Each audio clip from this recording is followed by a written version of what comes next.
Thanks again so much for joining for the We Rise podcast, which we're launching in spring of 2021, which is all about stories of resilience and transformation. And I'm really honored that you're joining today. And I wanted to actually turn it over to you first, Tony, to see if there's any way that you would like to open this off before we just have a conversation today. Well, in case there's any um, traditional peoples out there listening in, we share kind of where we're from and our clans and kind of a little bit of how we were raised, Yeah. Um, yeah,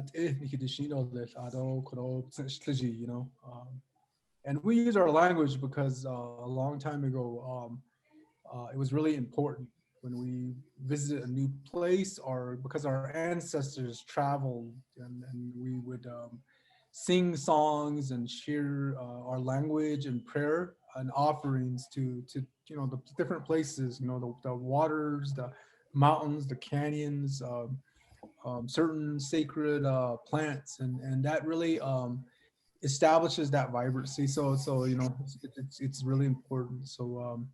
And I am from a place called Big Mountain on Black Mesa, and I'm of the Bitterwater clan, and I was raised by my great grandparents, Mm. in our traditional kind of upbringing, um, herding sheep and really living off the land. So I cherish those memories, and I think that really like you that upbringing guides me. A lot of grew up near coal country, and a lot of my families have worked in the mines, and including my father, and power plants, and Mhm. it's really in a way it's benefited us. We've it helped me to get through college, and make sure I had a good ride, and Yeah. it paid my rent a few times. Yeah. I really am grateful, and but a lot of my life these days is on transitioning, Mhm. helping our communities really think long term and go back to who we are, who we are as people, Mm. and even so I do a lot of talks and motivational seminars on even how to look back to our values and our teachings, and that everything's inherent, for Mhm. whatever you want to be. It doesn't have to be just a sheep herder. Um, it could be being a doctor. It could be being a professor, or being a leader in some capacity, Mhm. and you can always look back to our teachings and our ways, and really it's helped me numerous times in my life, and overcome challenges, and even now with what we're going through in the world, I still look to that to really uplift me, and so I'm very grateful, and I really like what you guys are doing with this. So Awesome. uh, Thanks, Tony. So when you think about what a beautiful way to say it, those ancestral guideposts, if you will, to steer yeah. your ship by, what are some of the things that you look to? What are some of those, I think you said values and ancestral ways of being with the earth that help steer your ship? Sure. I mean, it's a lot of things on the spiritual level. I mean, we're all taught to have prayer, to have song. It's everything. It's even like the way we present ourselves, the jewelry Mm. we wear, Mhm. the morning ritual, the idea of even our thought pattern. We're taught like they say like get up really early in the morning, offer your prayer, and we use the what's it? Taradine is the corn. What is it called? It comes from the corn stalk, you know, Mhm. Mhm. Like the husk. and yeah, from the husk, and we create like a powder. We call it taradine, Mhm. and we use cornmeal too, but but what that means is that even how we grow the corn, and how we nurture it, and to be able to produce that is really important, and Mhm. then we use that to offer prayer, and we say like in our language that there's the morning gods are out, the morning spirits, and that we're taught to be among them and Mm. make sure that we're running. Like if you're younger, you're out running and you're yelling and you're having that energy come into you. You're giving your morning prayer, and they recognize you because you're wearing the decorations of the mountains, and Mm. the earth. Mhm. You're and the way we conduct our prayer is really critical too. Is a lot of gratefulness. You're grateful that you have wisdom. You know what good responsible life way is. You're blessed with in our way it would be like sheep and livestock and a good home and songs and ceremony that we know some of these things. Mhm. We're blessed with children and a wherewithal, a way to make a living. And we a lot of it is expressing that gratefulness, and it's to the plants, the earth, to the sky, to the waters, to the universe. And we we then pray for our thoughts, our interactions, our words. That it be done in the wisest, a real harmonious way, and so we go about that. We do our prayers several times throughout the day. Like I do that at night when I'm sleeping. It helps you sleep too. Like you express, like if you wake up in the middle of the night, you express gratefulness that you slept for a certain hour and that you're just happy. And you'll be surprised how that helps your sleep, but that Right. helps you. Yeah, yeah. You're planning your day, or some people get really detailed with that, and but that's just one activity, and then we add in the things like humor, and we celebrate humor in our Mm. culture. When a baby first laughs, we have a we're gifting. There's a Mm. celebration of laughter. We teach people how to be poised. We have ceremony even for like thoughts. So if somebody's mind starts wandering too much, or they start thinking negative thoughts, that we actually have a like a smoking ceremony to Mm. bring them back in one, and Mm. those kinds of things are really crucial, but people tend to get away from it. Even in my case, I in one point in my life was kind of disregarded that, because it just was Mhm. really irresponsible. It was young, Mhm. and I Mhm. just thought that that's irrelevant. The Western way is the way, and yeah, I crashed. I crashed and Mm. burned and Mm. flunked out of college, and Mhm. was really somebody that I was not thrilled to be at Mm. that point. And so I had to go back and go home and really find myself again. So I think I see that in a lot of our kids. That's a lot of my message to people is it's okay. Everybody does that. Because we're taught that the outside forces always kind of give us the impression that our way is maybe inferior somehow. Mm. Mhm. And this way of the earth and being in this way is somehow inferior, and I think what I've realized is it's not. It really can help you in everything you do in life, and once I embrace that, it's been nothing but a.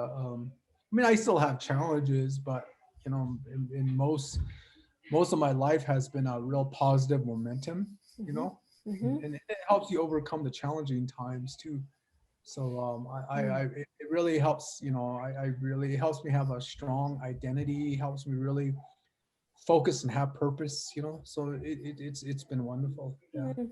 So that guides you, and it can, and there's numerous things that like that. Like how like being giving. We're taught to always be grateful, but we have plans and we have different cultural activities that we're supposed to always be helping, providing, whatever, in physical or monetary or food.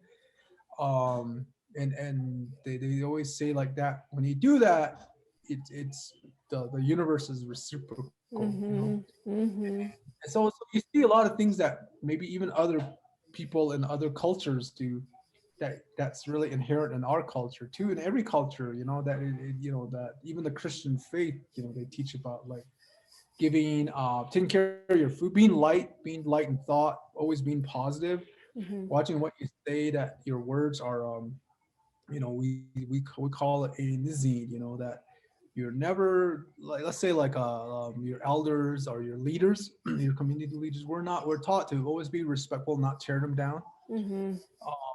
That our words are, like a knife, Mm. and in our thoughts too, that we're really, so some of our elders achieved that kind of perfection.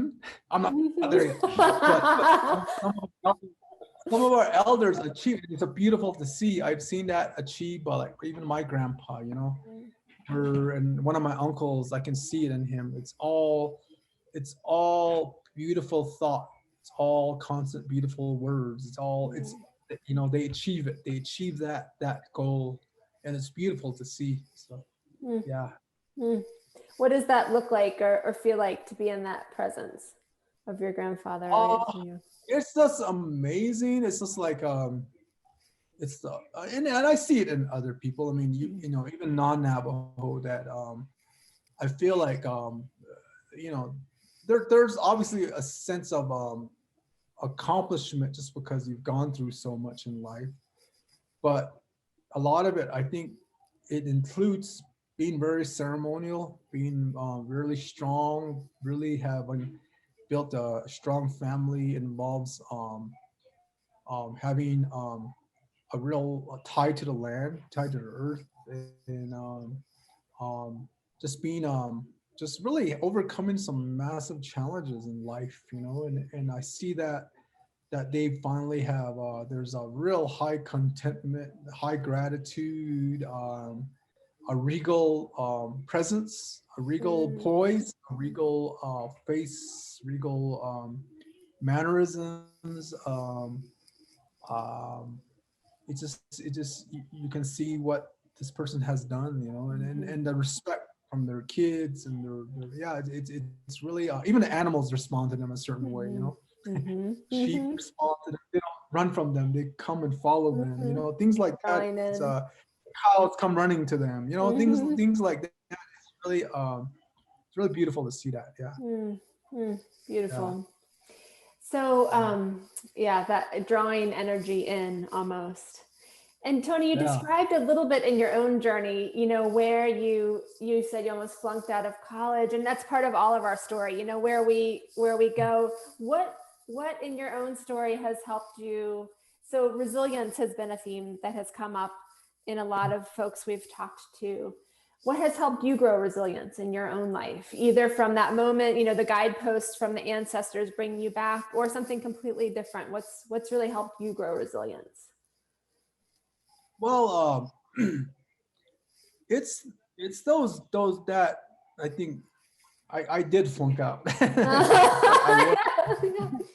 I mean, and but when I went back, I guess, I remember going home, and my parents, they lived off res, but I really thought, man, I need to go to the sheep camp, Mhm. back to my grandmothers Mm. and grandpa, and um, I had just I just really needed to be there with the land, and Mhm. once I did that, I feel like, I would remember helping with like a really complex ceremony, a ceremony called, in our language, we call it Nishnat Da, which is like the fire dance is kind of the Mm. interpretation. But it's like a 10-day ceremony, and there's all kinds of collecting of medicines, ritual, singers, different dance groups, a major conductor, songs and activity that's thousands of years old, and I just remember sitting there, it's like, wow, this is pretty, I'm never gonna learn this in college. Grounding, yeah. Yeah, it takes a lot of work, and there's a lot of coordination here, and there's a lot of management, and there's a lot of people from different, almost like professions. There's Mm. professions within that one ceremony, and I saw like, and it's like that with other tribes, that um, I saw how competent they were, and so that was a turning point for me, and then I realized that I needed to just be who I am and not try to be like um, you know like when you go to grad school, right? Your business school, you maybe a lot of our people might be forced to not use or have an accent or Mm-hmm. not wear a jewelry or not be like not be so cultural, Mm-hmm. Yeah. I took the other way as I embraced that, and I wasn't like that when I flunked out. I was trying to be somebody I wasn't, Right. and that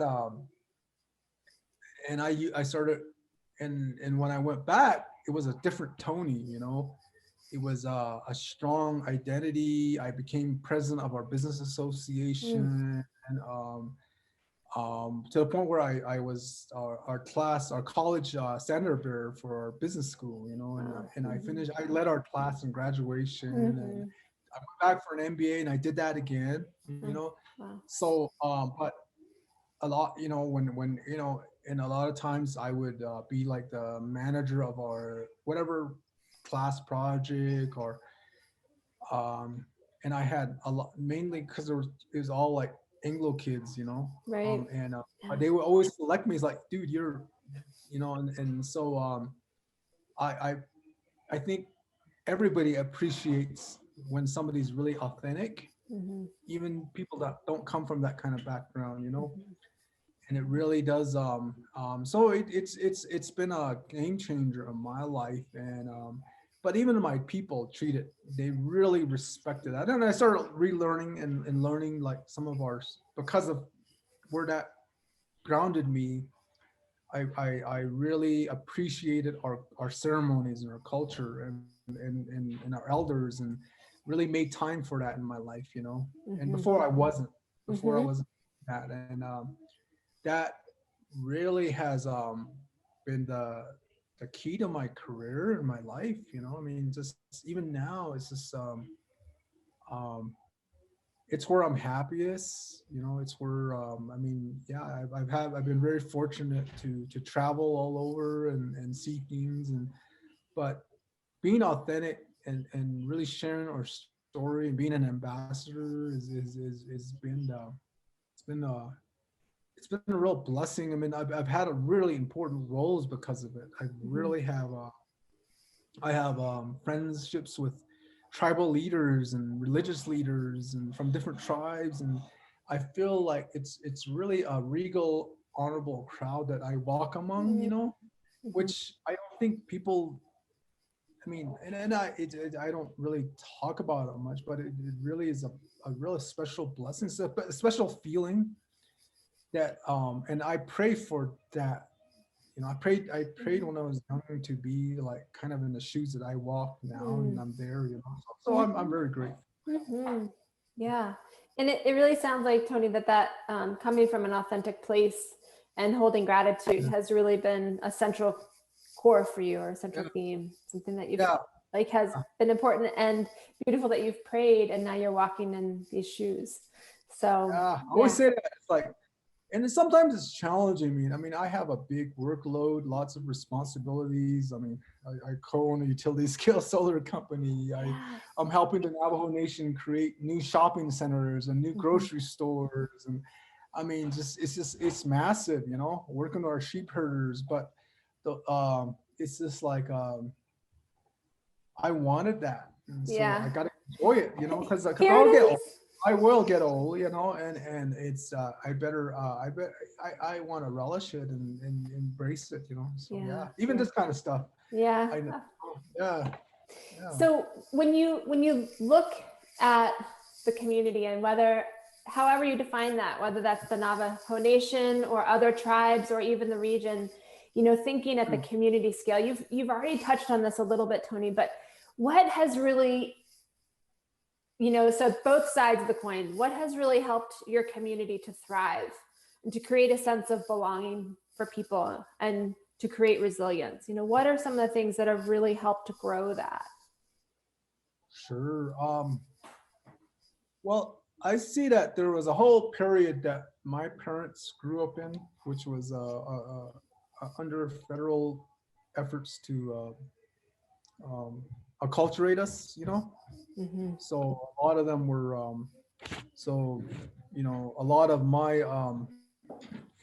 my siblings were, or my parents and my siblings were raised not knowing the language, just as an example, because my parents kind of set, were a little bit forced to adopt, I guess, a perspective that the only way to succeed is to adopt the Western way of life, Mm-hmm. uh, and for it's very fortunate that we, even with all those forces, we we s- we we have retained our language Mm-hmm. with all those efforts, and I feel there's a renaissance of people now. There's a renaissance because I've had employees and some people go to Stanford. Our people have gone to Harvard and Yale, but they're realizing that that the best life is on the rest. Mm-hmm. Mm-hmm. At home. Yeah, at home, and I see many of them really valuing that now. That hey, I really got to learn about sheep.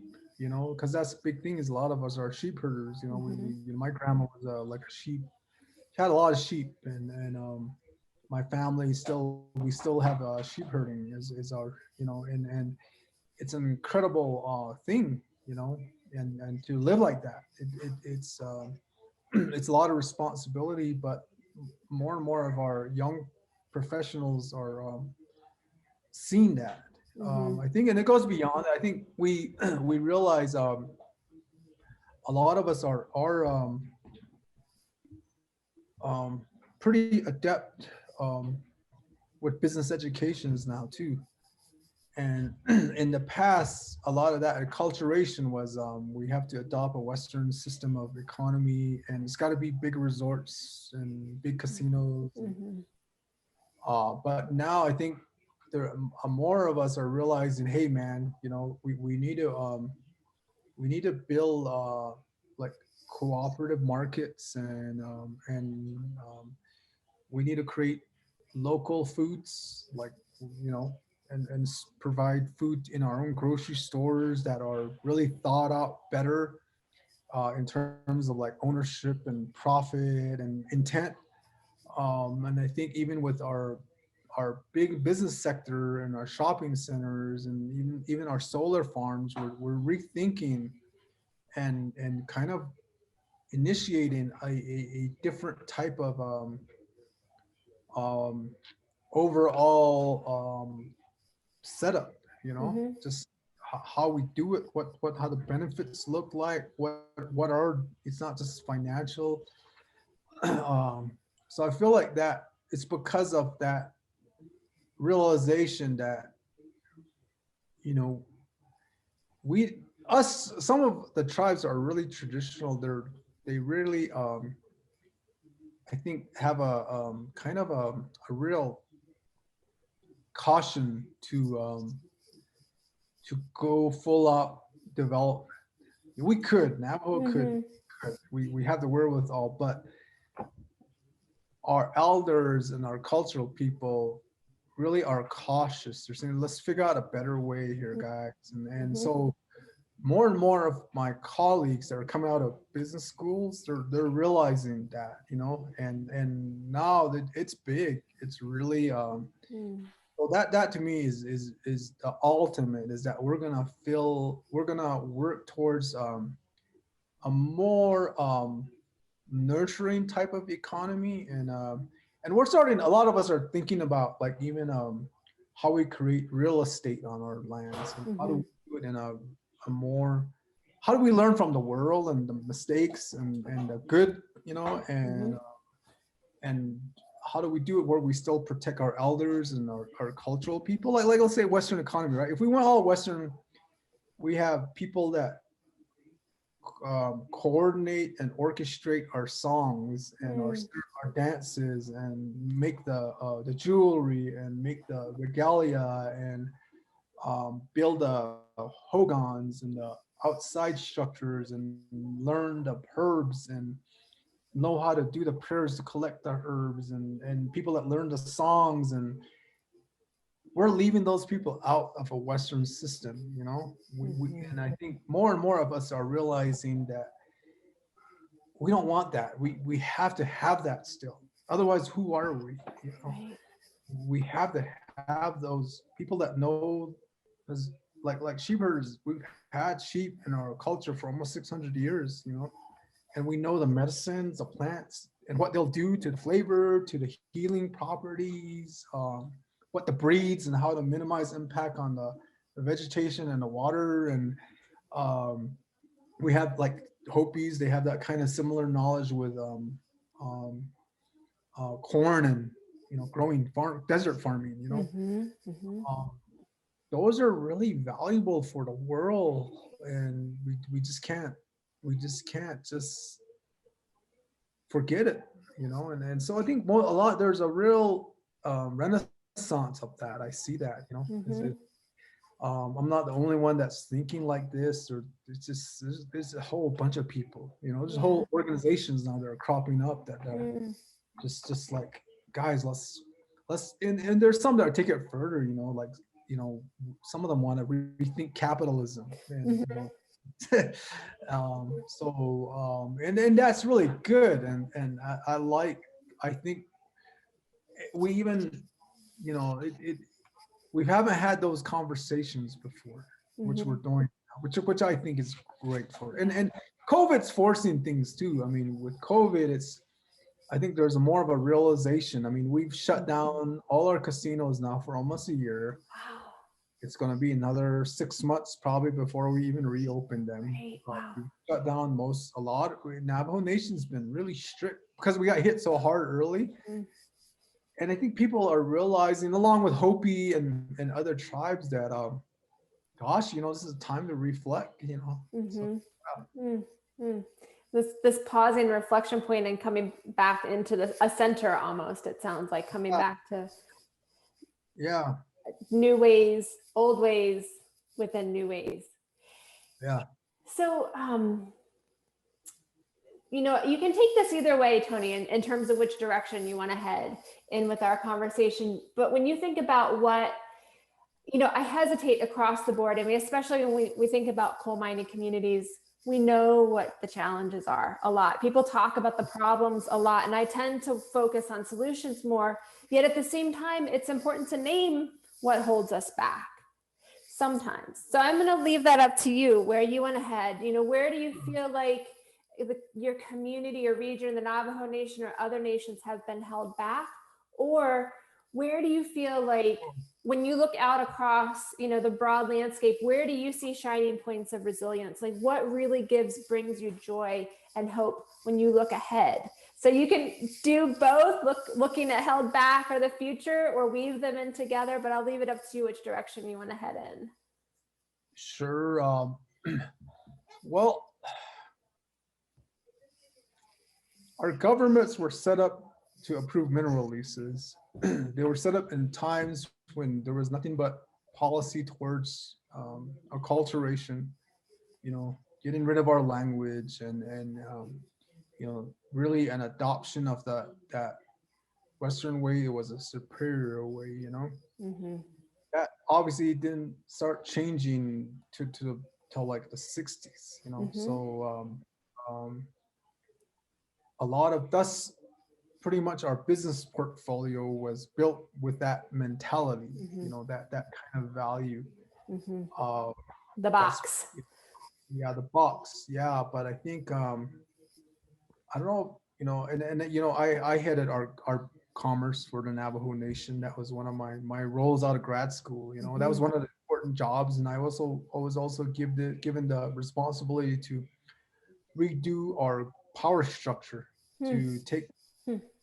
decentralize our central government and Hmm. give authority to the communities. Hmm. So that was my first Wow. assignment out of grad school by the Navajo Nation. No small Yeah, and I one there, right? yeah, it's big. And but I studied that in grad school. That was one of my Okay. premises.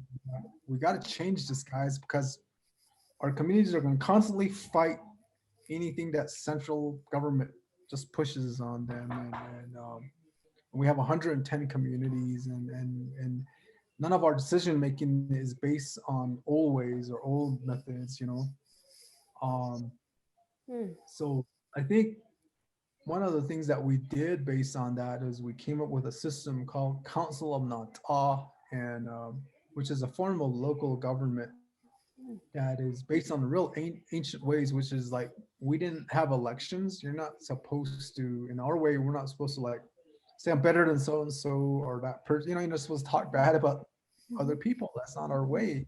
Mhm. But that election system where it's all about ego and trashing other people was really a problem. It still is for many of our people. So Mhm. we created a system that went back to a long time ago when it was a matter. You selected a spokespersons for the family or for the community, Hmm. based on standing in the community, their knowledge of the subject matter, um, and that person was really accountable back to that group, and they would dialogue with them. And Hmm. we actually created a system like that where there was precincts and people can be. So some of our communities have adopted that. Hmm. That to me. And then we went even to the titles of the positions and the roles, and even how we conduct meetings. How we research, like there's a way where you can have consensus and good honorable dialogue. There's a way to Mhm. set up the meeting, and the titles, and how you start the meeting, and the role of an elder in the meeting, and just things like that where I think you really create more of an objective, protected space. Hmm. um, Yeah. so I feel like our economy is finally coming into that. We're now um, we've all for a long time our bread and butter was resource extractive industry. That's Mhm. really what our tribal leaders used to say. That's our Mhm. bread and butter, man. Easy Mhm. money, boom, boom, Mhm. boom. Sure. But those deals were done to the detriment of the land, and they were not the best deals. Is what we've all found out since we Mhm. got pennies on a dollar for some of the most pristine water in the world. From Mhm. our ancient aquifer, that water was deposited in the ice age, and Peabody pumped out 1.4 billion gallons of water a year for 30 years, and we're just finally feeling the after Yeah. effects. Some of our communities are actually running out of water in the next 5 years, Mm. because Mm. so much pump. Um, and now I think all of us are, then the nation, the leaders, they all realize, hey, man, we know that we have to go a different way. And I think that's really the resilience, is that there's an adoption of like renewable energy. There's Mhm. it's not a cautious conversation anymore. Mhm. Mhm. Conversation Mhm. just for the enviros. It's a conversation for the business leaders. For the Uh, whole. uh, locally grown food, working with traditional non-GMO organic farmers. There's a real movement in tribes. There's a real Mm. active, like, it's not just a movement. It's where there's seed banks, there's actual farms, there's I think with what we're doing, we're gonna work towards like some different farms producing different foods that we can Mhm. sell in our own markets. Mhm. And I think a realization that that's important. That's really, really critical. I mean, Yeah. and Mhm. that's taken a long time. That's that to get to that. It's really been hard for all these farming groups. But now the nation has, and it's just not as I see it across the country. Mhm. It's all happening at the same time. Um, but and I think just rethinking things, in terms of um, um, economy and the community and a place of culture. I think some of our tribes are fortunate. I mean, we're in a real challenging time now because we're losing so many elders. You know, Mm-hmm. it's but it's really forcing us to make it even more important. You know that we're because our elders are a lot of them didn't pass on their stories and their knowledge. You know, and so there are a lot of efforts I see where communities are working to capture that, you know, because you know, COVID and you know all that stuff is really making it hard to pass knowledge Mm-hmm. to so there's a lot of virtual like on Navajo we're having virtual like traditional shoe games now. We're having virtual. My uncle's a medicine man and he does prayers over the phone and he Mm-hmm. sends herbs to the patient, you know. Mm-hmm. We're you know we are having traditional teachings even virtually, you know, so it's Mm-hmm. really and but that would never have been embraced without the challenge that we're going through. Mm-hmm. That's so I Wow. feel like you're mixing now the traditional need to pass knowledge and ensure resilience with modern tools, Mm-hmm. and the realization that we have to embrace these modern tools because who knows when this is going to end. We're going to, even when, let's say everybody gets vaccinated, we're still going to have to be cautious. We're still Mm-hmm. going to have to be really, I see the virtual way is probably I mean, at least for the next 5 years of, you know, that's the only way. Mm-hmm. Things have So, shifted so much. yeah, it's so, Yeah. and Yeah. everybody can do it now. Yeah. Grandma, people, Yeah. family, Yeah. birthdays, Mm-hmm. it's real, there's an acceptance. I think people were in shock at first, but I feel like there's an acceptance of that now that, and I think people are used to it. You know, I Mm-hmm. have these all long calls. Yeah, I know. One after the I other. walk around the phone, and yeah, my dog would yeah, it's like, Yeah, yeah, I hear ya. yeah, So it sounds like, on one hand, there's this such an acute crisis and challenge. I mean, the yeah, possibility of running out of water in 5 years is unfathomable to most people. Like that's even a possibility is unfathomable. And at the same time, like, you know, holding so many of these things in concert at the same time, there's this awakening to local food and the importance of farming. And then COVID's also presented this opportunity for our elders. What I'm hearing is, how are we hearing the stories of our elders? Where is the space? How is that knowledge being sustained? yeah. Um, and it sounds like that's been so key and so important.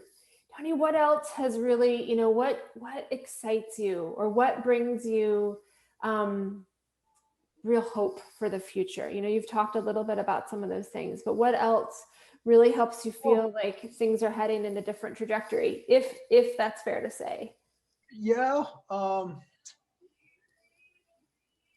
I think. I mean, we're writing an article right now. I have a website called Tribe Awaken. It's really kind of patterned after what you guys are doing. It's really Yeah. we provide it's tribeawaken.com. We share knowledge and writing about a lot of things about how to live, like the stuff I'm talking about. You know, Yeah. how to be giving, how to motivational, how to build an economy, a resilient economy. We write about food and grocery stores and how to, you know, in our way, we have a blessing. You know, we actually have a game called a shoe game. You know, where we use the yucca stems, right? Mm-hmm. 102 of them, Mm. and we every time we say we do, you know, we play that, we sing songs, we it's a competition. We reenact the night animals and the day animals fought a long time ago, so they wanted always to be night or always to be day, and the end is like a tie. But Uh-huh. kind of a life, the life process Mm. is how it's really the story of life, you know, and of chaos within that, and I Mm-hmm. think, but in the end, we say like we want people to lead. We tell our people that when you reach the white hair stage, you know, the old hair stage, and you lived a good life. There's a real happiness there. Mm, There's, you know, we sing about that in our mm-hmm, songs, and it's really and that age that we want people to attain is like 102. mm-hmm, That's the ultimate blessing. And um, I think what most of us have seen is that that's not common anymore. My mm, grandpa just passed 2 years ago, and mm. he lived to be 103, but he was pretty much a Wow. lifetime sheep herder. Mm, And I remember him laying in the hospital and talking to his nurses. They said that they've never met somebody that was so accepting of what was going to happen, mm, so content and completely at peace. mm, Um, there was hundreds of people visiting. There's always like 20 people outside. Just it was a constant. It just and how do you attain that? How do mm, you attain where you're like that, where the mhm. religious people are coming and it's so crazy. Mm, And we're taught, and so I was asked to be the speaker at his funeral. mhm, But the thing that we're taught is that when somebody lives a life like that, we're um we're it's a celebration versus crying and mourning. mhm, And I think that's really, I think, um I guess the goal, is that how do we establish that kind of um, reinstillment of that as a life goal. mhm, How do we do it in this modern society? How do we can that be attained still? You know, mm, and so I think for me, a lot of my that's what drives me now is I want to help our people attain some of that within this modern world. mhm, So I really study like things like blue zones, and so I'm really into the foods and grocery stores, and diversifying our economy, but then keeping our cultural knowledge. So because I think that we could build societies that are like there's best practices everywhere. It's not just tribal. I read mhm, something that somewhere they had like an elder home, and they added like a daycare mhm. Yeah, that where the elders all of a sudden had purpose. yeah. And for us it's a real challenge with our elders right now, because so many of our people are westernized in terms of their jobs, Mhm, that a long time ago elders always had purpose till the very end. mhm, you know? mhm, But now a lot of them are ending up in rest homes where it's not mm, a culturally oriented rest home. mhm, mhm, So it's not they're not achieving that transition to the other world like my grandpa did. mm, And I think that that's really, to me, the ultimate drivers. How do we make it where that transition experience is available for more of our people, that real contentment of life and comfort of mhm, a family. My mhm, grandpa never had to go to a rest home, mhm, but a lot is my aunts. I'm the one that's really like the workaholic in our family, mm, but my mm, aunts kind of sacrifice their careers. Somebody in the my brothers and sisters. Some of them just like, I'm not gonna have a Western way of career. mhm. It's gonna be about tradition. It's gonna be about family and Yeah. livestock and helping the ceremonies, and so that life choice is crucial. Mhm. But we need to reward that too. We need people like that to Yeah. to to and so. it's just so I'm on the cusp of a lot of that kind of writing and thinking, you know, Mm-hmm. and so that's kind of the way I look at it is like how do we how do we do that again, and you know, yeah, Beautiful. Yeah, and bringing it back. yeah. And I love the image of your grandfather, just Oh, being so he looked accepting. like Yoda, you know. I don't know what happened. He actually he looked like a he's I have I showcased his hands. He had this like Mm, third hand with a chief ring, was the head of a like a headdress, but his hands were so dark and so like strong, and they mhm. actually, I think the Smithsonian or one of them, they actually took his picture of his hand, and Wow. they featured it as because Mm, it's such a hardworking, mhm, dark, you know, holding a sheep herding staff, you know. mhm. Um, but he looked like Yoda. He had the traditional hair bun, and just yeah, yeah, just amazing, amazing. Beautiful. Beautiful. The elders, I love, the memories of them, they really, for me, they keep them present with me in my everyday life. Yeah. And he lived through a lot, and for him to the ultimate peace, you know, man, Hmm. my gosh, man, my gosh, yeah, yeah. Yeah. So Tony, so you have this beautiful perspective, grounded, you've experienced different ways of living in the world. What lessons learned would you offer other folks who are working in their communities, who maybe don't know that they can actually make a change in their communities, of which there are so many people like that? They don't know where to start. What do you wish someone had told you 5 or 15 or 50 years ago as you're embarking on this journey? Wow. I know, right? No hard questions there. Gosh.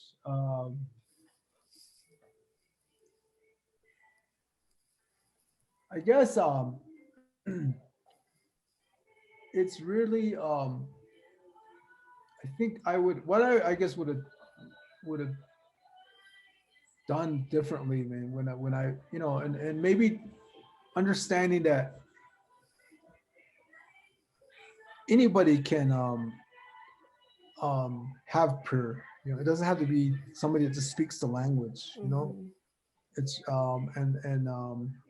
and even our ceremonies, a lot of our elders, they say that, you know, the ceremony is not just for Navajo. It's you know, and so I um helped sponsor like prayer for my non-native friends, you know. Mm. And I've invited a lot of folks to different things over the years because it it's we're all five fingers, and you know we call ourselves five finger earth people, you know, earth Mm. being. Mm.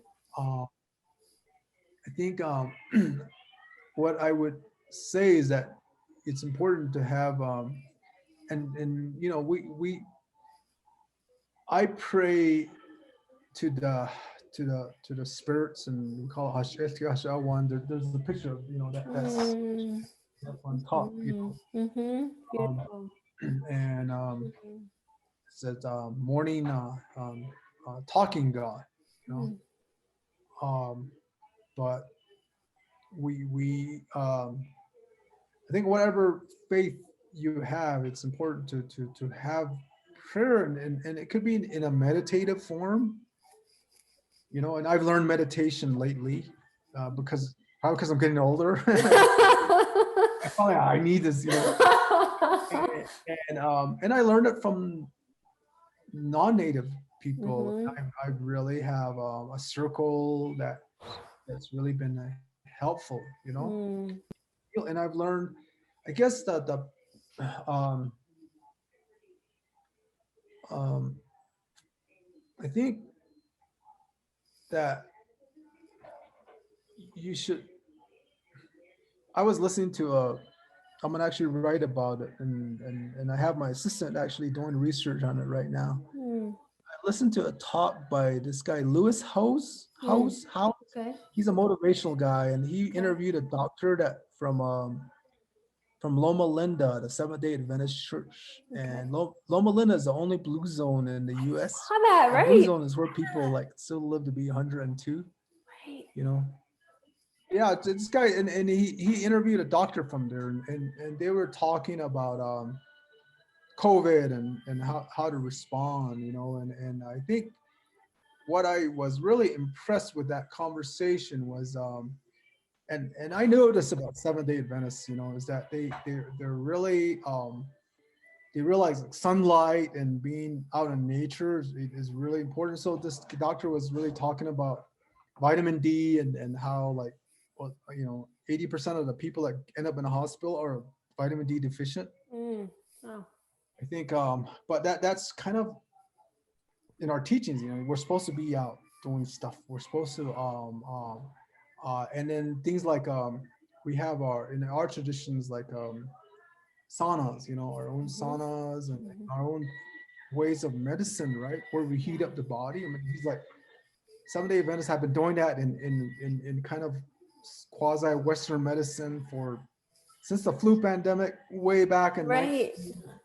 And Right. he was saying how one doctor got the Nobel Prize for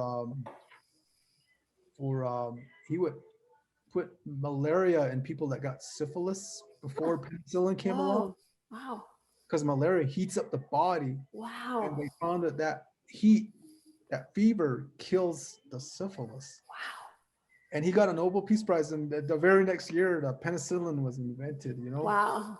and but there's a lot of in our way we have medicines. You know, we have Mm-hmm. um, um, like sage, right? So when you burn sage, they found out that that kills like a bunch of the viruses in your ear. Mm. We've been doing that Mm-hmm. our whole lives, you know. Yeah. Um, it's just like things like that where it's there's certain plants that, and again we teach that, you know. So I think that there's a level of I think we depend too much on science and Western medicine sometimes. You know that Mm-hmm. there's a lot of traditional ways. I mean, even like they did a study. He was talking about it where they you know people that really exercise like almost like a competitive goal versus moderate exercise. The moderate exercise, they're really like could overcome depression, things like that. Their Mm-hmm. bodies were healing because it was Mm-hmm. moderate. Mm-hmm. I think if you look at our culture, that's really was the ways. You always were working. You always were walking after the sheep. You always were working the cornfields. You always were fixing something, you know. Mm-hmm. And having purpose is really important. And um, I just think that we have all the modern tools in the old way too. The old Mm-hmm. way is really crucial, you know, that Mm-hmm. you can and we're even mourning, right? We're like my grandpa and my uncle, they used to say like you only mourn very short because if you keep thinking like that, you're gonna make yourself sick, and Mm-hmm. really, that's not gonna help anybody. We're not Mm-hmm. supposed to have like in our way. We didn't even have funerals, you know, Mm-hmm. Mm-hmm. and now I see people like staying in such a negative space for on that it pretty much undermines their whole life, Right. which I think is not it's not the way it's supposed to be. If you look at our history of even of every culture, 100 years, 200 years ago, that you couldn't do that. Mm-hmm. That destroyed everything, you know. Mm-hmm. Mm-hmm. But now people do that, and Right. Yeah. yeah, it's somehow we've somehow we've misinterpreted things throughout the years. That Mm-hmm. Mm-hmm. yeah, and I think sometimes we need to rethink those things. You know, we really need to rethink, and we have to have that dialogue. And I think this is a perfect time to do that. You know, and to Mm-hmm. look back to our values, and so that's really what I would say to people is like I would have done. You know, and I did some of that. I really, you know, because I flunked out. I had no choice, you know. It was like Yeah. I needed, but I would have really embraced that more, you know. Mm-hmm. Um, Mm-hmm. and I think some people will look at that and say, "Oh, I don't need that, man. You know, I'm this Harvard MBA, and you know, I got it made, man. You know, I'm making 300,000 a year." But that's, you know, sometimes everybody comes through challenges. Everybody, Mm-hmm. yeah, you know, We're all the we're five all, figure human. yeah, we all Yeah. are able to counter that. And Yeah. you know, I said to my kids is you guys got to be more well-rounded, you know, be more and have prayer and be have other things in your life, you know. Yeah. And you know, and I also tell, you know, because of like the blue zone study, the centennial studies, they're finding that, you know, how like a lot of people they want their kids to go to college and get their own careers and live far away, and they think of that as success. But a lot of the blue zones, the kids don't go very far away from Mm-hmm. home. And Mm-hmm.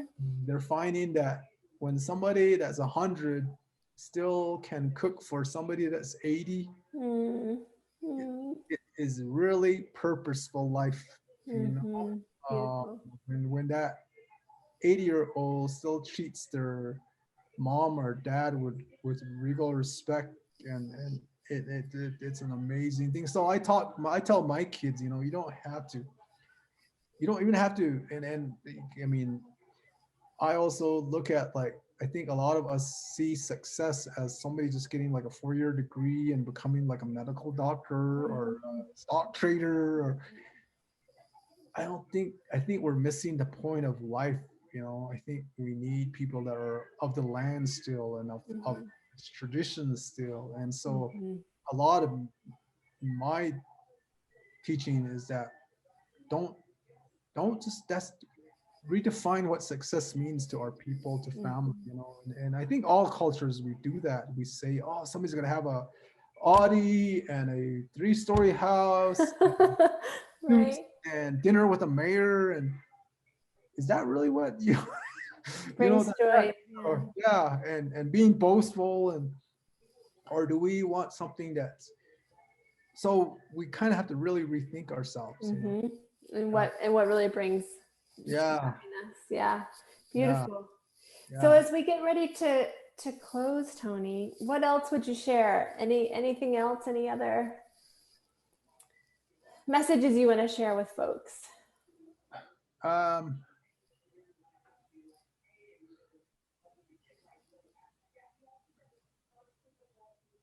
no, I think I've covered a lot of subjects. Mm-hmm. Beautiful. Beautiful. No, it was really the way you asked the questions. It really made it flow, and no, Mm. I talked about a lot of things. Yeah. Yeah, it's been such a beautiful and rich conversation. Tell people again how they can learn more about your work. Well, you can look at our website. It's called tribeawaken.com. You know, we have a section in there about everything from like your personal development. We write a lot of we have a magazine on there that has a search engine that finds like uplifting story. It's a magazine for Beautiful. people. So we write a lot ourselves. So there's articles about food and about 7 Day Venice and about um, you know, cold transition, and you know, Mm-hmm. rethinking how we do shopping centers, rethinking economy. Mm-hmm.